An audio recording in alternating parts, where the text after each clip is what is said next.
The Catholic tradition always has placed high value on education, and over the centuries the Holy See has pursued the establishment of universities and lower level schools, and even at the present time it continues on this path.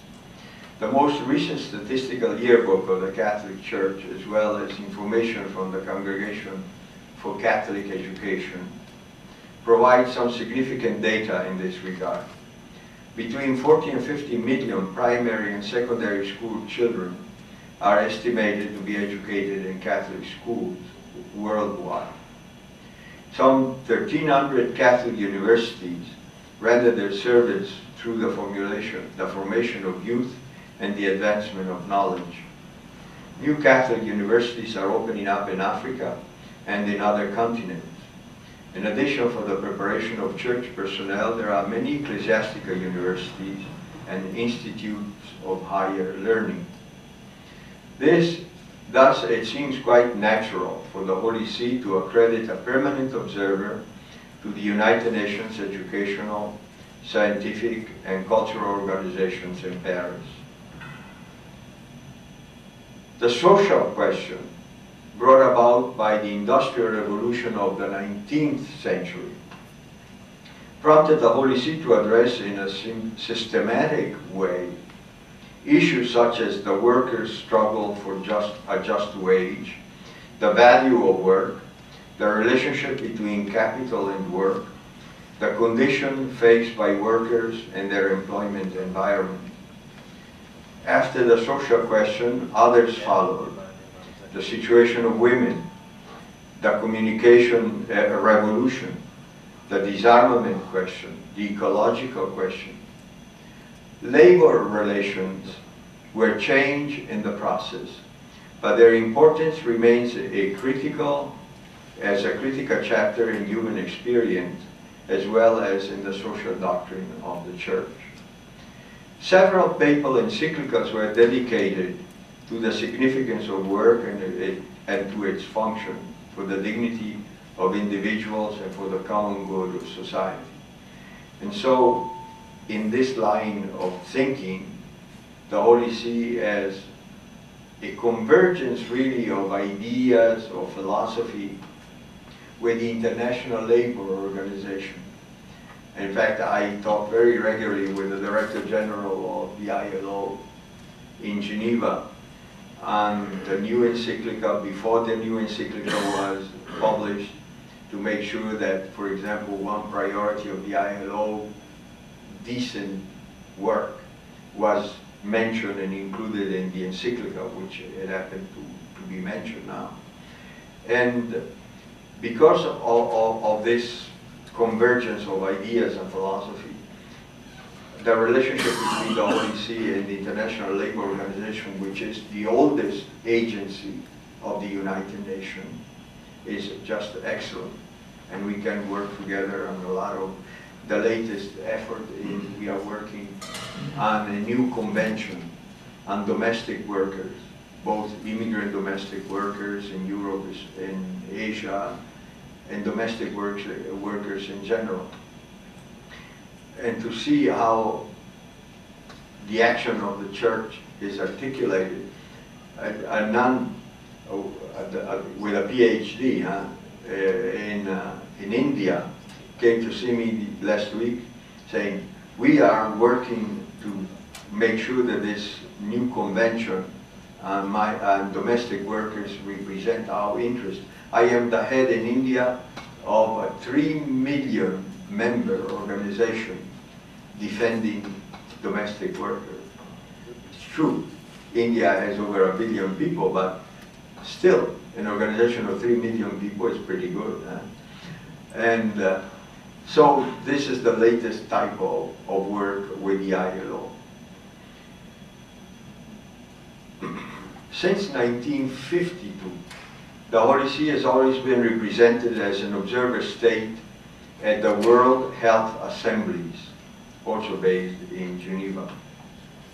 It was invited at the WHO Assembly in Rome in 1949, and its participants were received in audience by Pope Pius XII. In the field of health, especially with regard to some areas of human behavior, ethical differences between the Holy See and the international community have become strident and in high-handed fashion.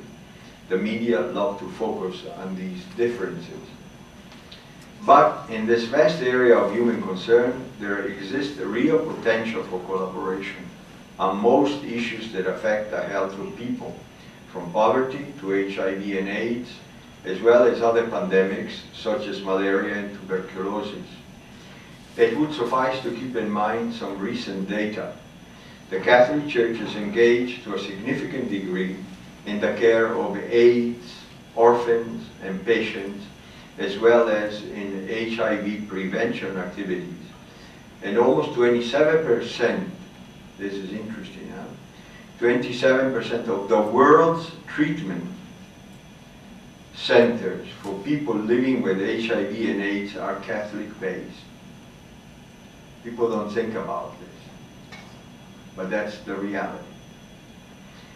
Through its care institutions, which include some 5,300 hospitals, 10,000 orphanages, 15,000 homes for elderly and chronically ill, the Church continues to be engaged in the health area.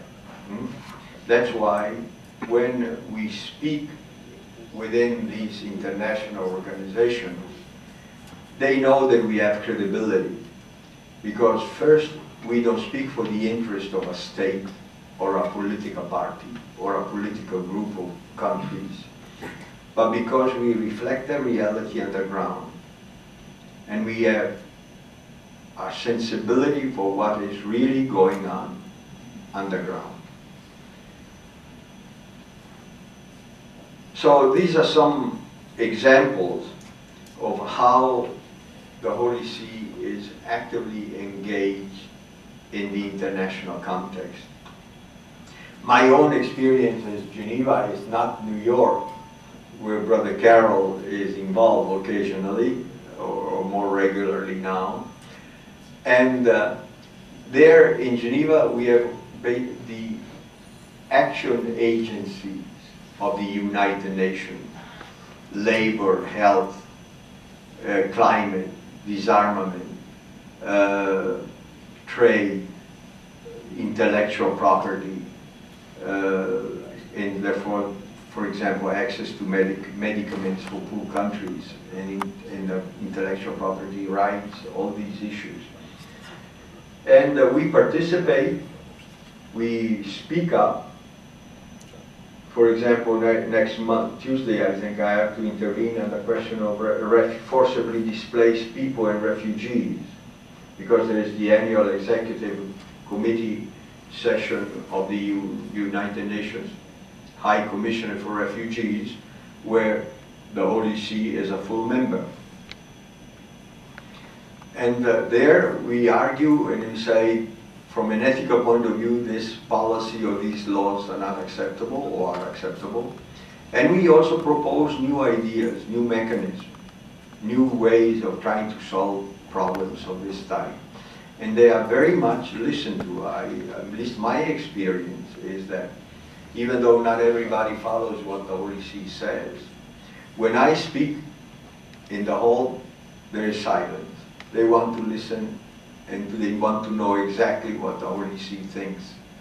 And then I know they send my text, not because it's mine, but because it represents the Holy See, immediately to their government. There are reactions. So it's an interesting presence, even though it is not very much known probably in the Catholic community sometimes.